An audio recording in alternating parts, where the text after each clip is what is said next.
Ok, agora chegamos de novo para a segunda parte das regras eleitorais para o pleito 2020, desafios e atualização legislativa.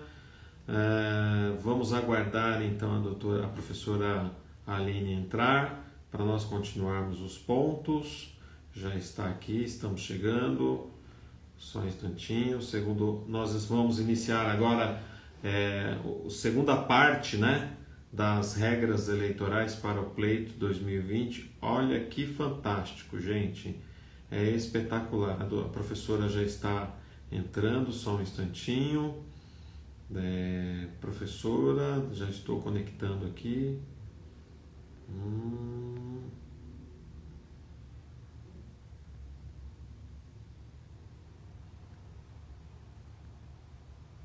Só um pouquinho, gente, que tecnologia é um negócio assim, né? Vamos lá. Cadê a professora? Já entrou? Opa, aqui está aqui a professora, acabou de entrar. Ok, professora. Já está entrando, já está conectando. Voltamos para a segunda etapa da maravilhosa palestra e esclarecimentos da doutora Aline, da professora Aline. Professora, obrigado mesmo por estar contribuindo para esse segundo momento, né? Até maravilhoso. Mas vamos lá, doutora. Estávamos entrando, então, no ponto da Fundo eleitoral. Fundo eleitoral.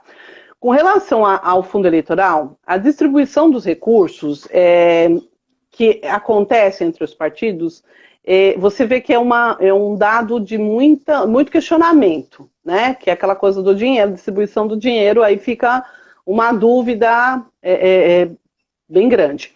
Então, a lei, a 13.877, ela acrescentou alguns parágrafos que vincula aos incisos 3º e 4º do artigo 16D da lei das eleições, que é a 9.504, de 97. Esses incisos, eles dispõem, respectivamente, que 48% das verbas do fundo eleitoral, eles deverão ser divididos entre os partidos, né? Na proporção do número de representantes na Câmara dos Deputados. Então, veja, 48% se divide entre os representantes na Câmara dos Deputados. Aí que se consideram as legendas dos titulares, né, que estão na Câmara dos Deputados.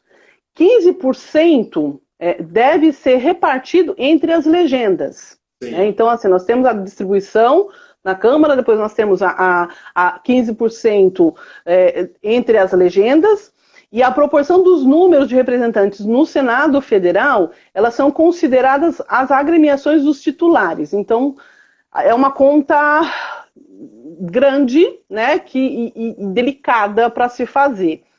Ah, mas quanto? Não, a gente não consegue fazer o valor exato, a gente fala na questão da porcentagem. Então, é 48%, 15%, né, para os repartidos entre as legendas.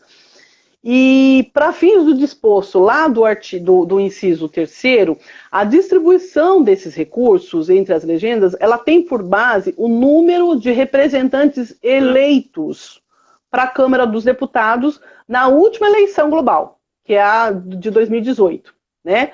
E aí, ressalvados os casos de detentores de mandato que migraram, né, que é aquela janela partidária que teve, né, em razão do partido e pelo qual eles foram eleitos, por não ter cumprido esses requisitos. Então, isso está previsto lá no parágrafo 3º do artigo 17 da Constituição. Essa proporcionalidade, essa porcentagem, ela está na Constituição. Então, não é uma coisa que se criou. A Lei 9.504 da Lei das Eleições, ela só regulamentou, entendeu? Então, já uma norma existente, ela regulamentou para que ficasse um pouco mais claro. E aí, em relação ao artigo, o inciso 4º, né, dessa lei que a gente falou, a distribuição dos recursos entre o partido, ela vai ter por base o número de representantes eleitos para o Senado Federal na última eleição geral também. Né? E aí, os senadores que são filiados à legenda e na data que estavam filiados na legenda, na data da última eleição geral, eles se encontram no primeiro quadriênio dos seus mandatos. Então, olha que conta delicada, né? É uma conta delicada aí para se fazer, mas pela lei existe uma regra que é muito importante. O partido que não quer receber esse recurso do fundo eleitoral, ele pode comunicar ao tribunal, né? O prazo é segunda-feira, né? É dia 1º de junho, e essa renúncia ela sempre é no primeiro dia útil de junho, né? Então vai cair, esse ano vai cair certinho na data de 1º de junho, que é segunda-feira. Então, o partido que não quiser fazer uso desse recurso do fundo eleitoral, ele pode comunicar ao tribunal que ele não quer fazer uso, né? Eu acho muito complicado.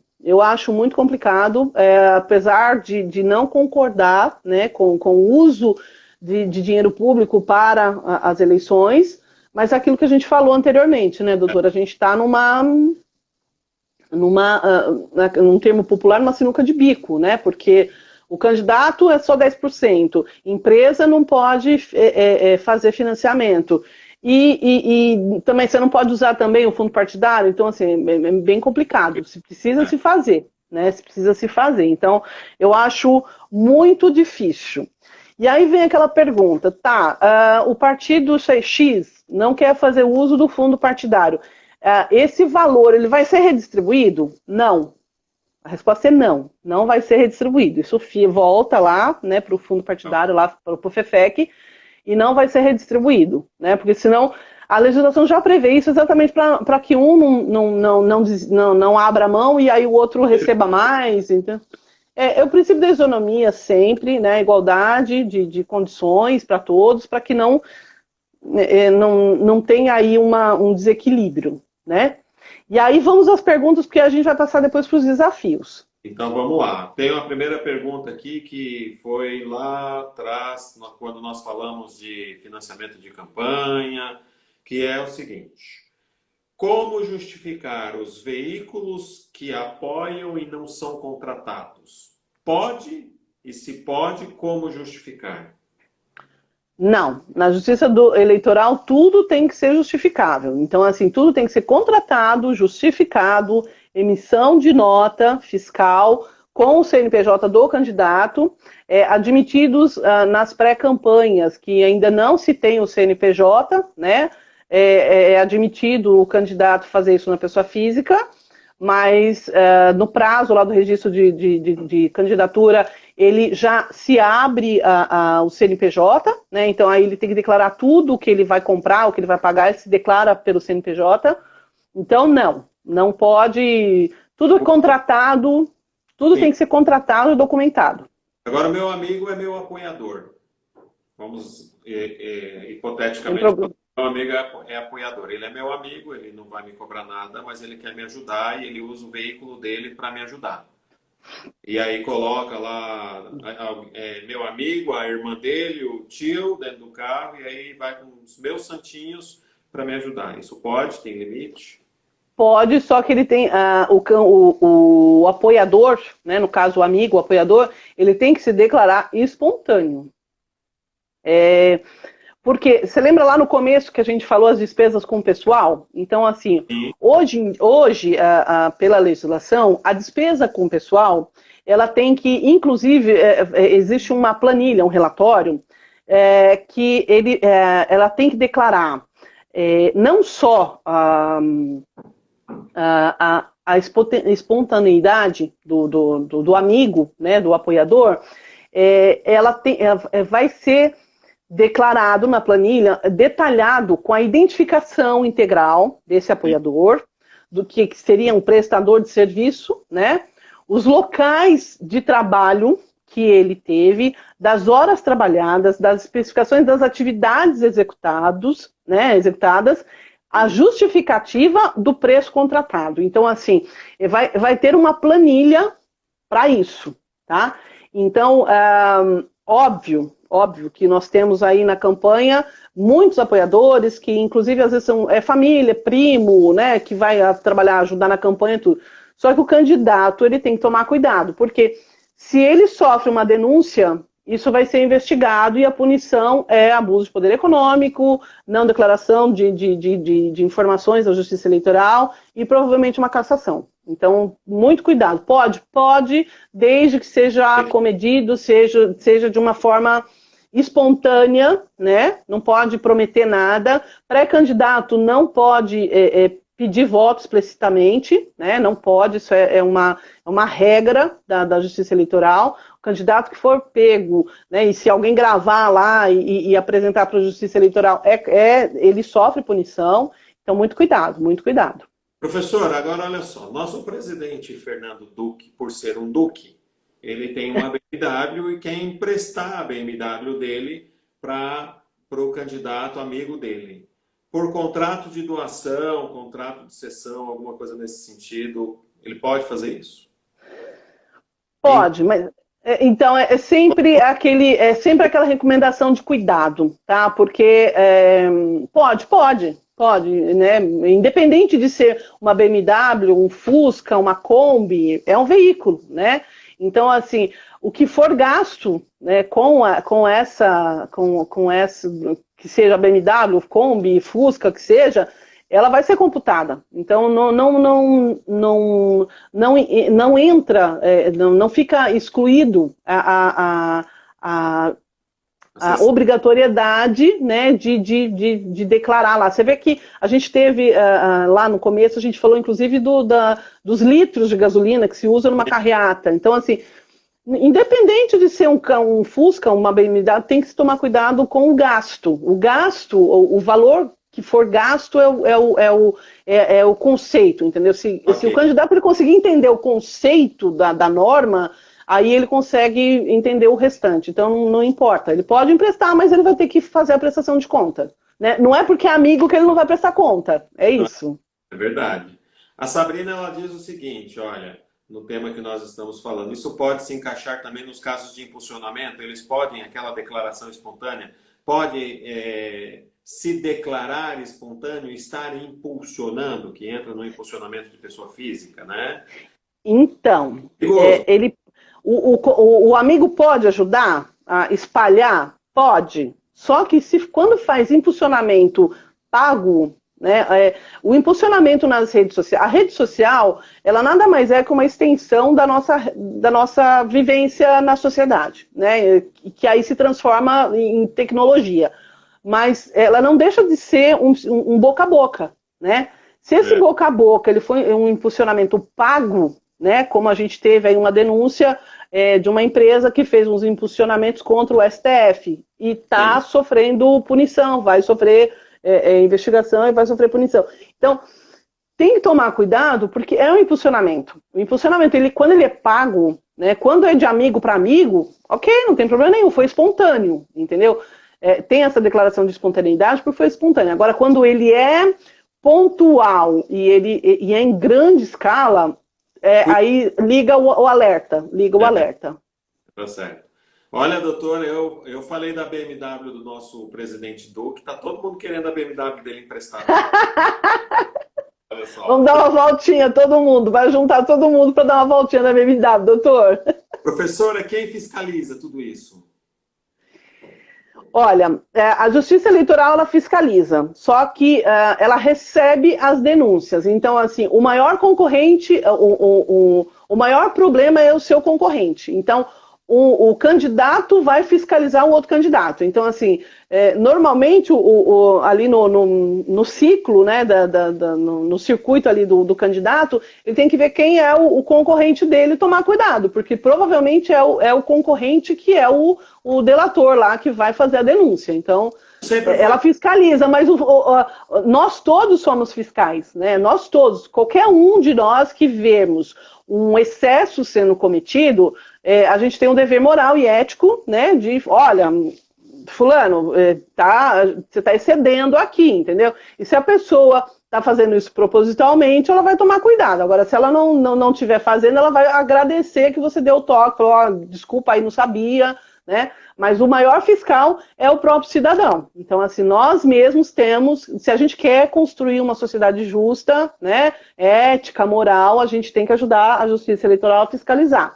Não estou falando para ninguém bater lá e né, se posicionar como fiscal da lei, não é isso. Mas é uma questão de orientação, uma questão de orientação. Às vezes o candidato está fazendo, ele não sabe. Quero cumprimentar aqui o doutor Bertanha, presidente da Ética. Muito obrigado, doutor. Olha só, já estão querendo até a moto do Ricardo, do nosso secretário. Que é uma... Olha lá. Bom, como são feitas as denúncias? A Sabrina pergunta. Pelo próprio site do TSE, os cartórios eleitorais, eles estão orientados a passar informação de como fazer a denúncia. Os próprios tribunais regionais recebem essas denúncias. Hoje nós temos aí N veículos, né, de comunicação que pode fazer e-mail, né? Então, assim, a denúncia ela pode vir de toda parte, ela pode vir de todo lugar ali, ela pode vir uma denúncia né, de um excesso cometido por algum candidato. Maravilha. Doutora, a palestra nossa é um sucesso. Já passamos de mais de 300 pessoas pela primeira live. Nós temos uma adesão muito grande aqui. E eu acredito que todos os esclarecimentos eles estão sendo a contento, né? Agora tem um ponto que nós precisamos falar e não podemos encerrar sem falar. Não, temos ainda um monte de coisa aqui, doutor. Então, desincompatibilização. Quando, em que momento, como fazer? Então, a desincompatibilização é igual aquele inconstitucionalissimamente, né? É um trava-línguas, né? É uma pergunta bem recorrente, né? Porque assim, a gente acaba tendo muito contato com o servidor público, né? E aí, doutora, como é que eu faço? Como é que funciona?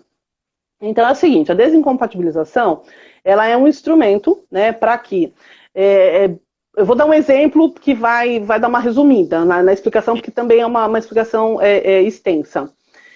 Você tem um servidor, vamos supor, um servidor da justiça eleitoral mesmo, vamos né, se meter dentro da nossa área. Na justiça eleitoral, que ele quer ser candidato. Então, imagine que se ele não faça a desincompatibilização, gente, é o ato de se afastar do cargo público. Ponto. De uma forma bem resumida, né? Bem didática e bem resumida. É o afastamento. Essa palavra tão grande e complicada é o ato de se afastar, o servidor público se afastar de suas funções, né? Dos seus cargos e suas funções. Então, ele tem que se afastar. Os cargos de liderança é com 6 meses de antecedência. Os cargos que não são de liderança, mas estão comissionados ou não, está lá de forma terceirizada. Qualquer contato que se tenha com o poder público, né, com as funções públicas, ela tem que se descompatibilizar para concorrer às eleições. Fato. Bom, então, esclarecido o conceito, a gente vai para os prazos. Cargos de liderança são com 6 meses, né? Cargos que são comissionados, que são secretários, diretores, tudo com 4 meses. E no geral, de forma geral, né, que são os outros demais servidores, com 3 meses. Então, esse é o prazo de desincompatibilização. São 6 meses, 4 meses e 3 meses antes das eleições. Então, o candidato ele tem que tomar cuidado, porque a eleição ela é um período curto, né? É um espaço curto, né? de dedicação. Então, a melhor coisa que o servidor tem a fazer é se afastar para poder se dedicar. Por quê? Se ele não faz isso, ele pode sofrer punição. Por quê? Vamos supor que o candidato, o pré-candidato, esteja vinculado a uma assessoria de algum deputado. Deputado, senador, qualquer coisa do tipo. Se ele está lá no gabinete ele vai ter contato com mais pessoas, né? E ele vai poder lá começar a fazer a propaganda eleitoral dele, né? E aí vai ferir o princípio da isonomia. Então, para que isso não aconteça, mas eu não tenho contato. Não, não interessa. Mesmo que ele não tenha contato, o interessante é, vou concorrer às eleições, sou pré-candidato, então com 6 meses ele se afaste, ele comunique esse afastamento, tá? Para que ele não receba ali uma denúncia e acabe, né, não conseguindo lá depois a diplomação ou venha a ter uma cassação por conta disso. O prazo é 6, 4 e 3 meses. Inclusive, professora, nós temos no próprio site do TSE um link lá, um campo, uma janela, não sei como é que chama isso, uma tecnologia, mas que traz ali a desincompatibilização de todos os cargos, traz a... Exato, ele tem até a tabela por cargo, né? Tem a tabela por cargo, o cargo ocupado, na verdade, lá, né? Exato. Cargo ocupado, então é bem importante e acho que é bem razoável que todos os candidatos dêem uma olhadinha lá, né? Para não correr... Consulte. Consulte a tabela, veja lá teu cargo, vê o prazo e comunique o seu afastamento para que não vir ter problema. Uma pergunta, que eu não sei se alguém fez aí, mas é bom a gente esclarecer. Olha, doutora, eu sou candidato, vamos supor, em Diadema, mas eu trabalho em São Paulo, né? Eu sou funcionário público em São Paulo. São cidades muito próximas, né? Então, assim, apesar da comarca ser diferente, e aí, né, a norma diz que é no lugar do pleito, né, que é o domicílio do pleito, domicílio e residência do candidato, ele trabalha em outra residência. Mas são comarcas amigas, né, que eu acho que no judiciário a gente fala, são comarcas... tem um outro termo que inclusive os juízes utilizam. Então é complicado, tem que tomar cuidado, porque essa proximidade pode vir a dar algum problema. Então, assim, até para você conseguir se dedicar, né, para a campanha, porque uma campanha ela é trabalhosa, né? Ela tem N situações ali que tem que fazer reuniões, tem que, né, pensar. Nova, né? Exato. Se pode fazer esse afastamento, faça. É o melhor conselho que a gente pode dar para o servidor público: se afaste. Olha só, professora, a doutora Denise, ela pergunta, Denise Ventrice pergunta, o afastamento acontece pós-convenção, munido da ata, certo? Sim, sim. A gente tem esse prazo, né, de 6 meses, 4 meses e 3 meses que antes do pleito. Então, assim, às vezes, o usual é a convenção. Esse ano nós estamos num ano atípico, né? Então, assim, a gente não sabe se vai ter o adiamento, se não vai ter, como é que vai ficar, tudo. Então, se localize pela data efetiva da eleição agora. O prazo de descompatibilização, ele tem que seguir esse prazo. Independente da convenção, a contagem do prazo a gente faz exatamente pela data oficial da eleição, tá? Então, na convenção, sim, até porque até dia 16 de agosto, que começa, né, as eleições começam, a campanha começa dia 16 de agosto, até lá é todo mundo pré-candidato, né? Até o registro da candidatura, é todo mundo pré-candidato e tal. Mas se você fizer essa conta e ele der, porque conforme essa tabela que está no TSE, cada cargo tem um prazo. Então, pega a data da eleição, né? Uma coisa assim, uma conta muito fácil de fazer para não cair aí nas entranhas ali de fazer uma conta errada e acabar tendo problema. Pega a data da eleição agora, checa lá o cargo na tabela do TSE e faz a conta. Pronto, pediu a descompatibilização dentro do prazo para não ter problema. Certo. O doutor Ricardo Bertanha, ele faz o seguinte questionamento. A doutora Denise faz aqui, eu também estava tentando lembrar o nome, é Contíguas. Isso, exato, obrigada. Mas o doutor Ricardo Bertanha pergunta, mas e no caso das eleições não ocorrerem na data estipulada em razão da pandemia? E aí, novas regras, né? Então, e aí cai no ponto que a gente falou. Hoje, a recomendação que a gente tem do tribunal é que as eleições não vão ser adiadas. E aí você escuta num pano de fundo que vai ser adiada para dia 15 de novembro e aí o segundo turno dia 6 de dezembro. para não cair em erro, né, que assim, eu acho que todo advogado ele tem pavor de perder prazo, né? Então, assim, para não cair em erro, meça pela data do dia 4 de outubro e faça a conta de acordo com a tabela do TSE. É a conta mais segura a ser feita. Na minha opinião, é a conta mais segura. Se mudar, mudou, ganhou uns dias ali e tudo, mas faz essa conta por segurança, né? Advogado, a gente tem pavor de perder prazo, então faça essa conta assim que eu acho que é mais seguro. Não há necessidade de apresentar a ata da convenção para os afastamentos? Então,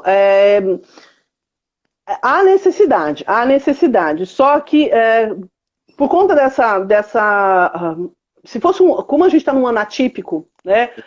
Hoje, se você apresentar só a filiação e você informar para o seu superior, né?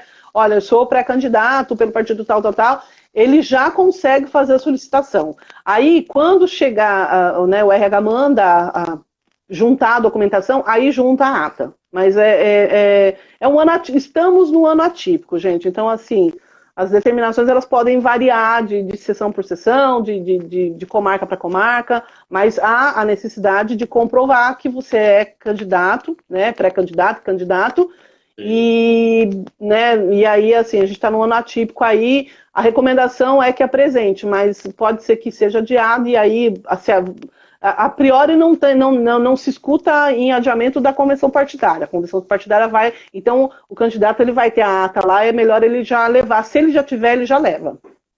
Maravilha, doutora. Quais mais atualizações nós temos das regras? Vamos lá para os desafios. Aí nós temos aí a atualização, né, a mais recente e os desafios. Nós tivemos, na sessão de hoje, na sessão de julgamento, na sessão administrativa hoje, perdão, nós tivemos 2 consultas. Então, assim, quando algum partido ou algum candidato ele tem alguma dúvida, ele abre uma consulta no TSE. Nós tivemos 2 respostas na sessão administrativa de hoje, né? Então, assim, um dado recentíssimo, assim, saiu agora, acho que foi 4h30.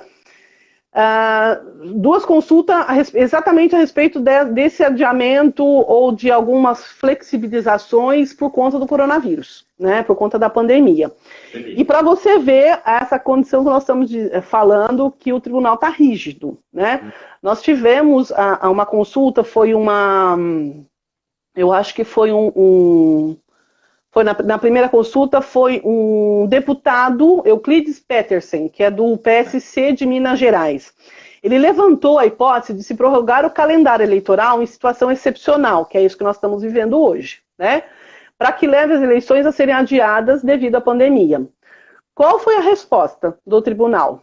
A discussão que envolve a flexibilização do calendário eleitoral está sobre a relatoria da ex-presidente Rosa Weber. E o que ela fez? Ela já negou uma liminar, uma decisão posterior, referendada pelo plenário, de que ainda vai analisar. Então, eles estão falando dessa análise para se fazer ter uma decisão ali para junho, né, final de junho. Então, a resposta foi negativa. Falou, não temos que flexibilizar nada por enquanto, porque já é uma matéria que está sendo analisada lá no STF. Então, não temos a resposta foi negativa e negou essa liminar. A outra consulta foi de um deputado, Eugênio Zuliani, do DEM de São Paulo, daqui de São Paulo. Ele perguntava sobre a possibilidade da flexibilização da regra de que trata condutas vedadas a agentes públicos no primeiro semestre do ano eleitoral. Aí, a gente cai no artigo 73, o inciso, se eu não me engano, é o 7º, acho que é o 7º, da Lei das Eleições, do 9.504. Porque quando se trata de gastos com publicidade institucional, todo mundo toma um certo cuidado, né? E nós estamos numa pandemia, então, assim, todas as instituições estão querendo divulgar, orientar, e bababi, bababó. E aí você vê ali um ralo, né, para dinheiro público. Então, a consulta foi exatamente isso, a flexibilização, né, da regra que trata as condutas vedadas. Porque em ano eleitoral se sabe, né, notoriamente, que o gasto do dinheiro público ele é monitorado. E aí esse deputado, ele fez uma consulta exatamente para saber da flexibilização, porque nós estamos passando por uma pandemia, né? E aí precisa ter um gasto lá para poder fazer, né, a publicidade institucional. Então, a resposta também foi negativa, que o tema de gasto de publicidade já está sob relatoria lá do ministro, o Ricardo Lewandowski, se eu não me engano, e por ter tanta relevância esse tema, ele aplicou o rito abreviado do artigo 12 da Lei 9.869 de 99, que diz que o caso vai ser julgado diretamente no mérito em razão da importância da discussão. Então, não flexibilizou nada. A resposta também foi negativa. Saúde, doutor. Não, imagina. A flexibilização também foi negada. Então, o ministro Tarcísio Vieira de Carvalho, Neto, que é o relator dessas consultas, ele aplicou na justiça, a jurisprudência da Justiça Eleitoral, na qual diz que não se conhece consulta cujo tema encontra-se em discussão no âmbito do STF. Então, matéria que já está sendo discutida lá no STF, não adianta fazer consulta para tentar, né, fazer um caminho mais curto para poder flexibilizar, porque eles não vão flexibilizar. Então, sobre o adiamento, né, o ministro Barroso, que já é o presidente, ele destacou também que existem já análises que consideram uma possibilidade da eleição ser realizada no dia 15 de novembro e no dia 6 de dezembro, 6 ou 4 de dezembro, não me recordo. Primeiro e segundo turno, respectivamente. Então, caso isso aconteça, aí sim vai ser possível, né, a posse dos novos eleitos no dia 1º de janeiro. Né? Então, assim, mantém-se a posse no dia 1º de janeiro. Independente de ser 15 de novembro, 6 de dezembro, independente.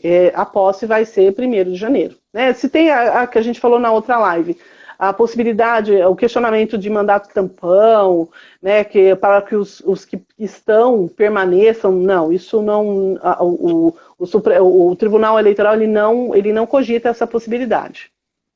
Temos mais perguntas? Porque da minha lista aqui... Não, nós não temos mais perguntas. Da lista da professora, finalizamos? Finalizamos. Aí eu só tenho... se tiver alguma pergunta, aí a gente está à disposição. Ok. Mas acho que todas as perguntas que nós tínhamos foram dirimidas ao longo da nossa conversa. Eu, de imediato... Agora nós não precisamos correr, né, para fazer os agradecimentos. Exato. Na verdade, eu quero agradecer à professora Aline da Rocha Parrado. Muito obrigado pela palestra, pelos esclarecimentos. A UAB Diadema fica muito feliz. E antes de eu apresentar o certificado, a Sabrina, ela faz um questionamento que eu achei bem interessante. Eu gostaria que fosse mencionado assim de forma mais rápida a questão dos relatórios. Né? Deixa eu só entender, acho que a doutora está querendo saber sobre os relatórios que foi mencionado. Seria isso, doutora Sabrina? Eu gostaria deixa eu ver aqui, eu gostaria que repassadas a questão dos relatórios. Bom, e depois eu passo essa questão dos relatórios para a doutora por e-mail. Isso, é isso aí. Eu vou passar por e-mail, doutora.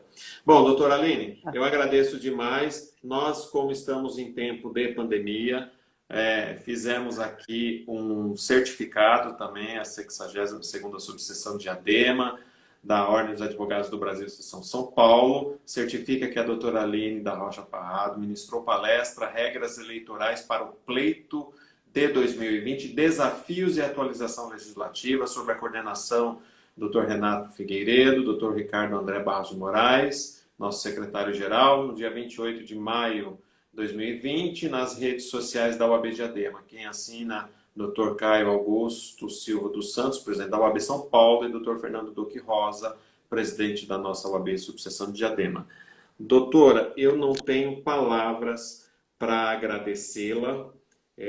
A palestra foi um show. Tivemos aí na segunda etapa, novamente, passamos os 300 visitantes aqui pela nossa live. E agora eu devolvo a palavra à professora para as considerações finais e aí encerrarmos então a nossa palestra. Obrigada ao AB Diadema, mais uma vez, né, pela oportunidade de esclarecer as dúvidas dos colegas.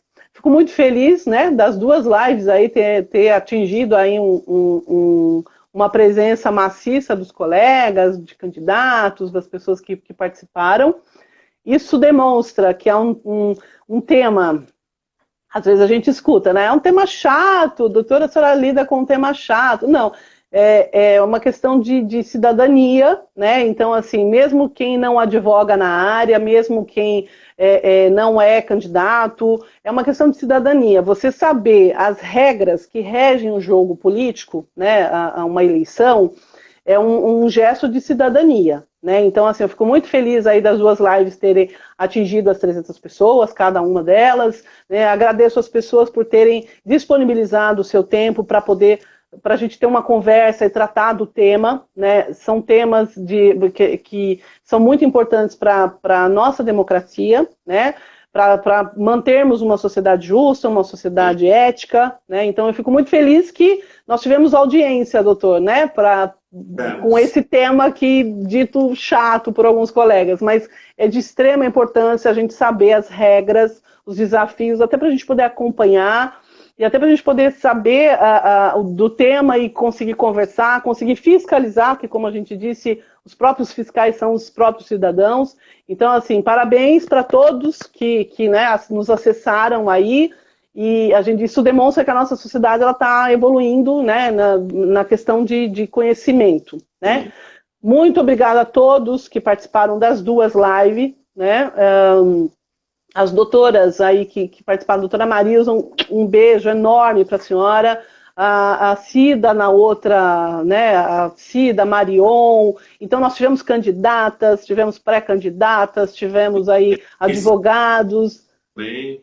Exato, então é muito importante essa participação, né, que aí a gente parece que dá uma integrada no antes, no agora, no futuro. Então, assim, fico muito feliz de poder contribuir com com a live, com os conhecimentos que a gente vai adquirindo ao longo do tempo. E aí fica o convite, né, para quem quiser, tiver dúvidas, acesse. Eu estou sempre postando, né, nas redes sociais, eu estou sempre postando, tirando dúvida, postando alguma novidade. Então, assim, nas minhas redes sociais também. Então, quem tiver dúvida, quem quiser dar uma checada lá, tá com dúvida em alguma coisa, aí às vezes, né, tem no canal do YouTube. Então, fica aí o convite, quem precisar consultar, fica o convite para consulta. Agradeço muito ao AB Diadema, agradeço muito ao doutor, que se disponibiliza também, né, um tempo aí, a gente teve até uma extensão de tempo. Agradeço a todos que participaram, né, agradeço ao doutor pelo cuidado com o tema. E aí estou à disposição. Quando o OAB precisar, pode chamar. Só fale qual que é o canal da doutora aí, estão perguntando. Qual que é o canal da doutora? Professora Aline Parrado. Ok. No Facebook, no YouTube? No Facebook, no YouTube, no Instagram também tem, né, o canal lá da rede. E eu estou sempre postando as novidades que vão aparecendo do tribunal, que, né, a gente vai tendo contato. Eu vou esclarecendo que a função é didática, né, de repassar conhecimento. Então, eu sempre posto lá no canal do YouTube. Então, se quem puder, se inscreve lá no canal, que vai receber, né, as atualizações. A gente acaba mandando, eu acabo mandando para quem está inscrito, eu vou mandando as atualizações. Então, eu fico muito agradecida da oportunidade, agradeço a todos, né?